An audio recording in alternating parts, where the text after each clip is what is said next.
So the first case I would like to show you is a 48-year-old woman with a very small breast.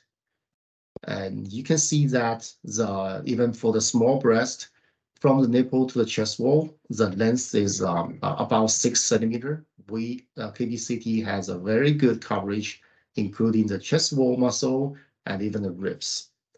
And the overall density of this breast appears to be heterogeneously dense.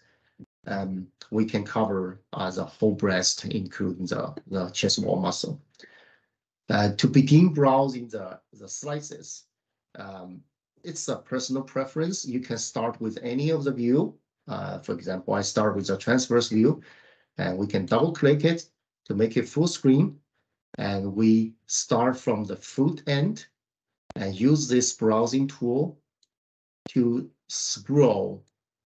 While I'm scrolling, you can see that the bar in the window, this little line, move towards H. That means you are scrolling from the foot side to the head side.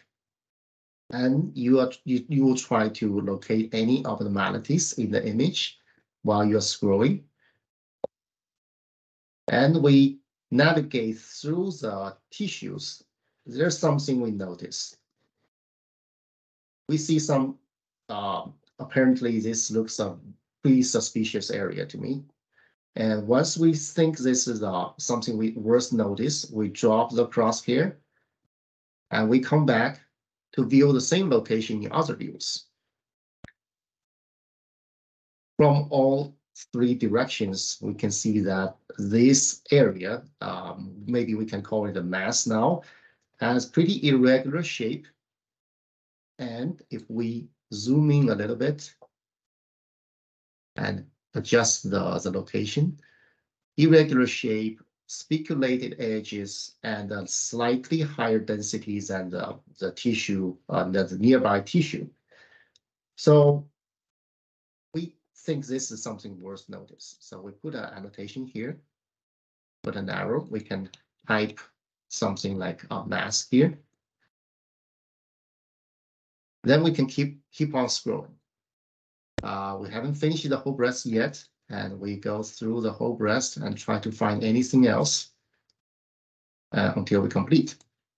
So now we want to go back to have further examination of the mass we just marked. We can go back here in the annotation and we hit go to.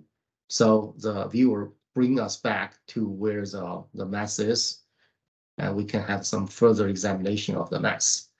Then if we, based on the current observation, probably it is advisable, or we can assign a BIRAT of this lesion, something about more than 2 or more than 4, so that we can have further diagnostic workup for this lesion, because the characteristics of this mass is pretty apparent that it doesn't look well.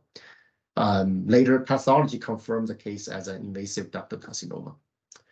By using this case as example, I briefly introduce how to review the breast CT image in this viewer and the basic tools that you can use.